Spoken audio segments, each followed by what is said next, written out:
I write this as a white South African who grew up on the advantages that apartheid handed to people like me. I have never doubted that those injustices demanded correction.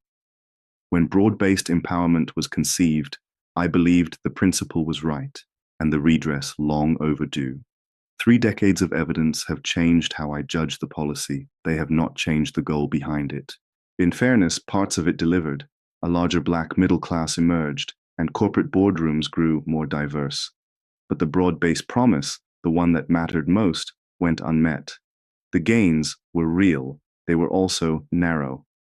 And a policy meant to lift a nation came, in time, to be described by the managers inside it as a compliance exercise rather than a real driver of change.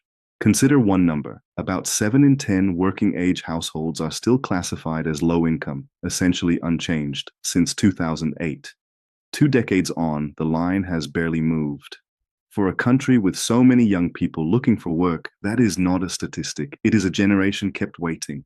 Here is the deeper problem. The framework was designed to redistribute ownership in an economy of mines and factories. It now meets a digital economy whose value lives in skills, software, and intellectual property. And the match is poor, and yet we still hold the strongest digital foundation on the continent. More data centers than any other African country, a regional leader in AI readiness. The question is whether we are building on that advantage or slowly wasting it. The evidence points to waste. A rule meant to bring ownership home now keeps investment out. Global providers cannot easily surrender local shares, so the 30% ownership requirement became a barrier to satellite and cloud investment, the very networks our rural schools and clinics need. We are only now easing it through equity equivalence to let operators like Starlink in. Then there is capture. One respected estimate holds that more than R1 trillion has moved to fewer than 100 politically connected people. Testimony to the Zondo Commission put more than half of a single year's public procurement lost to abuse, some of it the manipulation of empowerment rules.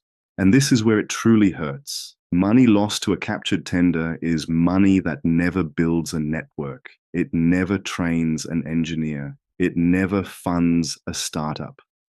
The loop that should carry investment into capability is broken before it can ever close. The same frailty shows up in delivery. The state's own information technology agency ran up more than 2 billion rand in irregular expenditure and was found unfit to serve as an engine of digital transformation. And when we finally drafted a national AI policy, it was withdrawn because it contained fabricated AI-generated citations. We are being outpaced while we argue with ourselves.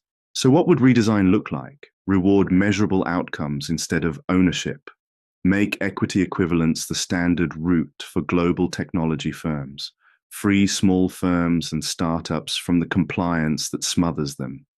Invest in digital skills at scale and resource the enforcement that captured schemes have long escaped. None of this abandons redress. All of it takes redress seriously enough to make it work. Because real empowerment in the age of artificial intelligence is not an equity certificate locked in a corporate safe. It is the line of code a young South African learns to write and the fast connection that links her to the wider world. Transformation is still a duty we owe one another, and I have never argued otherwise. There is still time to honor it if we measure our success by how many are lifted rather than how few are enriched.